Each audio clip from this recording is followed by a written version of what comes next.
क्या नीलामी से पहले हो चुकी है चेन्नई और राजस्थान के बीच बहुत बड़ी ट्रेड? क्या सूर्या को मिल गई एक और नई टीम? देख लेते हैं आज इस वीडियो में। नमस्कार दोस्तों, मैं यश तिवारी, आप देख रहे हैं क्रिकेट फटाफट का 1306वां एपिसोड। आज 26 अगस्त की तारीख है और रोज की तरह आज भी आईपीएल को लेकर दिन भर की 10 बड़ी रिपोर्ट, बड़ी खबरें आपकी स्क्रीन पर परोसेंगे। एंड तक वीडियो को देखें, लाइक और शेयर जरूर कीजिए और चैनल को अभी तक सब्सक्राइब नहीं किया है तो भैया सब्सक्राइब का बटन भी नीचे है, फटाफट हिट कीजिए और बेल आइकन दबाइए। चलिए दोस्तों, शुरुआत कर लेते हैं इस वीडियो की आज दिन भर की पहली बड़ी रिपोर्ट और खबर के साथ। तो ये रिपोर्ट युवराज सिंह के हवाले से निकल कर आ रही है। दरअसल दोस्तों, युवराज सिंह को एक और आईपीएल फ्रेंचाइजी ने अप्रोच किया है। रिपोर्ट यह है कि दिल्ली कैपिटल्स की टीम भी युवराज सिंह से बातचीत कर रही है और युवराज सिंह को हेड कोच के पद पर जो है अपॉइंट किया जा सकता है। आपको बता दूं दोस्तों कि रिकी पॉन्टिंग दिल्ली कैपिटल्स की टीम को छोड़ चुके हैं। दिल्ली ने उनकी अवेलेबिलिटी के इशू के कारण उन्हें हटाया है। रिकी पॉन्टिंग जाहिर है एक नई आईपीएल टीम के साथ जुड़ेंगे। कौन सी टीम के साथ पॉन्टिंग जुड़ेंगे वो तो आगे समय बताएगा, लेकिन भैया युवराज सिंह की डिमांड एकदम से बड़ी है क्योंकि इससे पहले गुजरात टाइटंस की टीम ने भी युवराज सिंह से अप्रोच किया था। युवराज सिंह के शिष्य शुभमन गिल गुजरात टाइटंस के जो है कप्तान है रिसेंटली, और गुजरात भी इस समय बातचीत कर रही है युवराज सिंह के साथ। तो एकदम से युवराज सिंह अब 2-3 आईपीएल टीमों की रडार पर आ चुके हैं। दिल्ली या गुजरात, किस टीम में जाएंगे युवराज? आप बताओ नीचे कमेंट बॉक्स में लिखकर। चलिए दोस्तों, आगे बढ़ते हैं, दूसरी बड़ी रिपोर्ट की यहाँ से बात कर लेते हैं। तो ये खबर दोस्तों निकल कर आ रही है चैंपियंस ट्रॉफी के हवाले से। पाकिस्तान ने पूरी दुनिया भर में चैंपियंस ट्रॉफी का राग अलाप दिया। अब रिपोर्ट ये भी है कि भैया हाँ, पूरी चैंपियंस ट्रॉफी पाकिस्तान की सरजमी पर होगी, लेकिन रिपोर्ट आ रही है दोस्तों पाकिस्तान से ही। खबर यह है कि लाहौर और कराची के स्टेडियम में चैंपियंस ट्रॉफी को लेकर रिनोवेशन का काम अभी तक चालू नहीं हुआ है। पाकिस्तान क्रिकेट बोर्ड कॉन्फिडेंट है कि फरवरी तक रेनोवेशन हो जाएगा, लेकिन जिस तरह की परिस्थिति इन दोनों मैदानों की है, लाहौर की और कराची की, ऐसा लग नहीं रहा है कि ये लोग रेनोवेशन समय पर कर पाएंगे। पाकिस्तान में सुविधाओं का अभाव है, इसलिए ये जो रेनोवेशन वर्क है ये दुबई की एक कंपनी कर रही है। आपको बता दूं दोस्तों कि ये जो लाहौर और कराची के स्टेडियम है, इनमें खिलाड़ियों के लिए स्पेशल सुविधाएं देने के लिए रेनोवेशन वर्क किया जा रहा है, तो वही ऑडियंस के लिए सीटिंग व्यवस्था बढ़ाने और अच्छी करने के लिए रेनोवेशन वर्क किया जा रहा है। जाहिर है आईसीसी का एक इंटरनेशनल लेवल का टूर्नामेंट होना है और उसमें आपके मैदान भी स्टैंडर्ड के होने चाहिए। अभी की स्थिति में लाहौर और कराची स्टेडियम की स्थिति बहुत बुरी है, बहुत दर्दनाक है, मैं यही बोलूंगा, क्योंकि ना खिलाड़ियों की कोई सुविधा है, ना जिम की कोई सुविधा है, ना उस तरह की पिचेस अवेलेबल है और ना ही लोगों के बैठने की कुछ व्यवस्थाएं हैं। तो जाहिर है एक बड़ा काम इस समय चल रहा है, लेकिन अभी तक ऐसा लग नहीं रहा है ये लोग कर पाएंगे, इनके बस का नहीं है। आगे बढ़ते हैं, तीसरी बड़ी रिपोर्ट की बात करते हैं। दिनेश कार्तिक ने भैया कर दी है अपॉलॉजी, मांग ली है, माफी मांग ली है महेंद्र सिंह धोनी के फैंस से।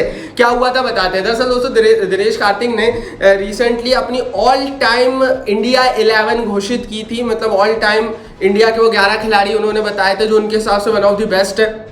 उसमें सचिन थे, उसमें द्रविड़ थे, उसमें अपने विराट कोहली थे, लेकिन उसमें महेंद्र सिंह धोनी का नाम नहीं था। और उसके बाद से ही भैया दिनेश कार्तिक को खूब ट्रोल किया जा रहा था सोशल मीडिया पर। कहा यह जा रहा था कि क्योंकि महेंद्र सिंह धोनी के कारण दिनेश कार्तिक अपनी जगह भारतीय टीम में लंबे समय तक नहीं बना पाए, इसलिए उन्होंने जब अपनी ऑल टाइम आईपीएल 11 माफ कीजिए ऑल टाइम इंडिया 11 निकाली तो उसमें उन्होंने महेंद्र सिंह धोनी का नाम ही नहीं रखा। इसके बाद भैया दिनेश कार्तिक ने माफी मांग ली। उन्होंने कह दिया आई मेड अ मिस्टेक। उन्होंने साफ साफ कह दिया भैया मैंने गलती कर दी, धोनी का नाम होना चाहिए था।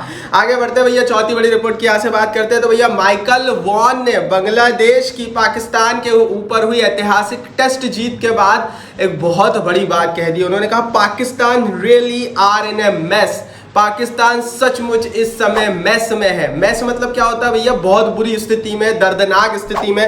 पाकिस्तान की स्थिति सचमुच इस समय बहुत कह लीजिए बिगड़ चुकी है। पाकिस्तानी क्रिकेट इस समय काफी ज्यादा धुंधला चुका है, फंस चुका है, जो भी बोल लो, लेकिन कुल मिलाकर माइकल वॉन ने एक बहुत बड़ी कमी पाकिस्तान क्रिकेट की बताई। उन्होंने बताया कि किस तरह से पाकिस्तान की स्थिति दिन पर दिन क्रिकेट में गिरती चली जा रही है और इसका रीजन वो लोग खुद हैं। तो बाकी आप इस पर अपनी राय जरूर लिखना कि भैया ऐसा क्या हो गया कि अपने ही देश में बांग्लादेश के हाथों पाकिस्तान की ऐसी स्थिति हुई।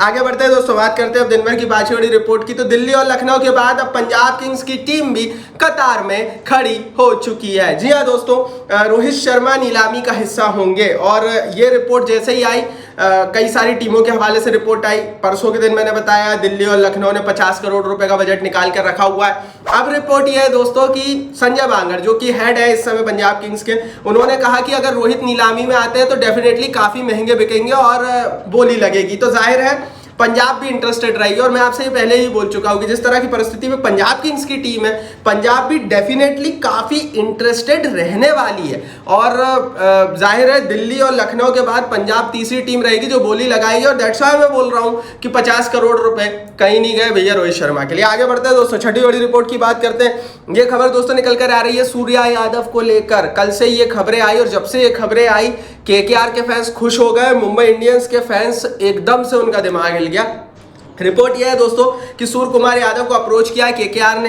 केकेआर की टीम सूर्य कुमार यादव को अपना हेड कोच बना सकती है। कैप्टेंसी के रोल के लिए सूर्य कुमार यादव को अप्रोच किया गया है। आपको बता दूं पिछले साल श्रेयस अय्यर की कप्तानी में केकेआर की टीम ने खिताब जीता था, लेकिन बात वही है कि जो श्रेयस अय्यर है वो एक टाइम पे दिल्ली के कप्तान हुआ करते थे, दिल्ली कैपिटल्स के, और उसको भी फाइनल में पहुंचाया था। शायद 4-5 साल पुरानी बात है, और उसके बाद उन्हें वहां से भी हटा दिया गया था। और अब एक दफा फिर खिताब जिताने के बावजूद भी केकेआर अपना एक नया कप्तान ढूंढने की कवायद कर रही है सूर्या यादव में। देखो यार, हिंदुस्तान का कप्तान अगर आपके आईपीएल टीम का कप्तान होना तो इससे बड़ी चीज हो नहीं सकती। एंड दैट्स व्हाई केकेआर ने अप्रोच किया है अपने पुराने खिलाड़ी सूर्या यादव को। सूर्या यादव पहले केकेआर की टीम का ही हिस्सा थे।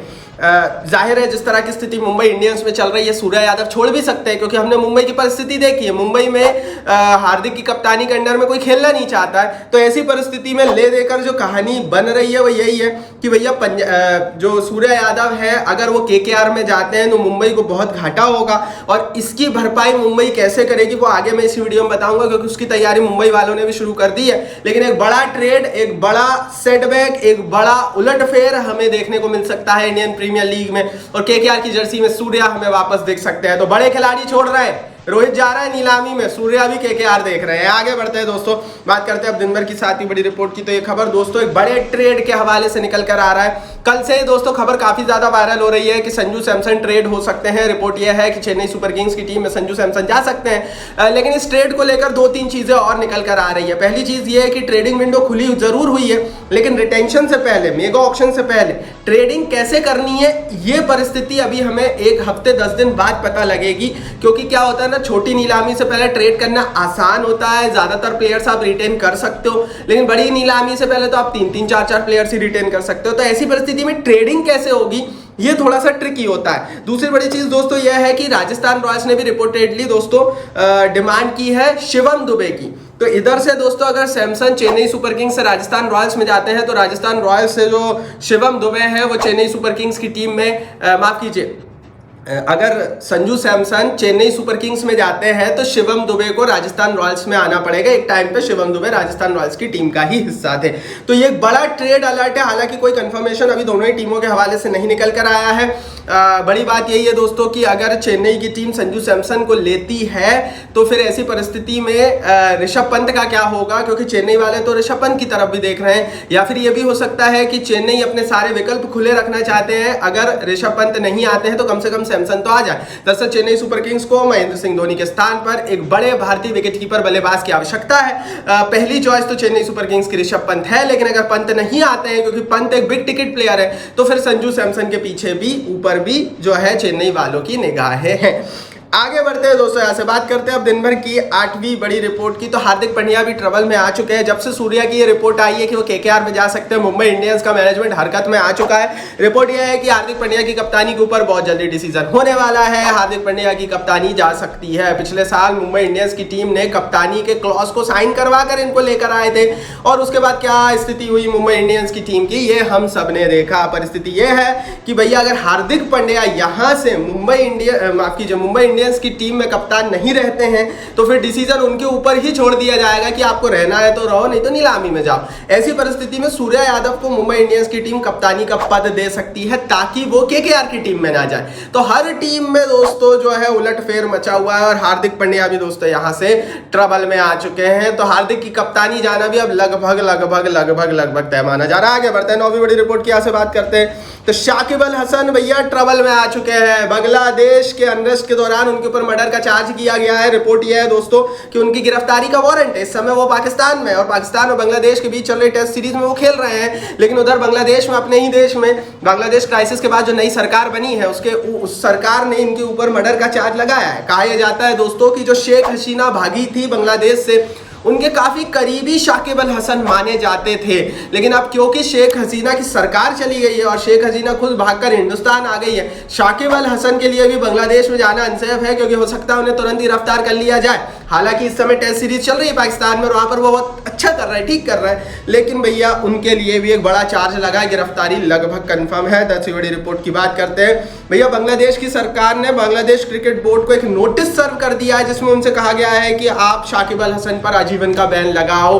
तो सबसे पहले मर्डर के केस के बाद भैया इनके ऊपर बैन लगाने की मांग करी गई है। रिपोर्ट यह है कि शाकिब अल हसन के ऊपर बैन लगाने के बाद उनको गिरफ्तारी की तैयारी है। तो ये जो बांग्लादेश पाकिस्तान सीरीज है उसके बाद एक बड़ा ड्रामा फिर से क्रिकेट की दुनिया में हो सकता है। ये थी दिन भर की 10 बड़ी रिपोर्ट। कमेंट बॉक्स बताओ कौन सी खबर आपको अच्छी लगी, कौन सी नहीं, और क्यों। यूट्यूब कमेंट बॉक्स आपके लिए दिया। अपनी राय के इस वीडियो को लाइक और शेयर कीजिए और चैनल को सब्सक्राइब नहीं किया तो सब्सक्राइब का बटन नीचे फटाफट हिट कीजिए, बेल आइकन दबाइए।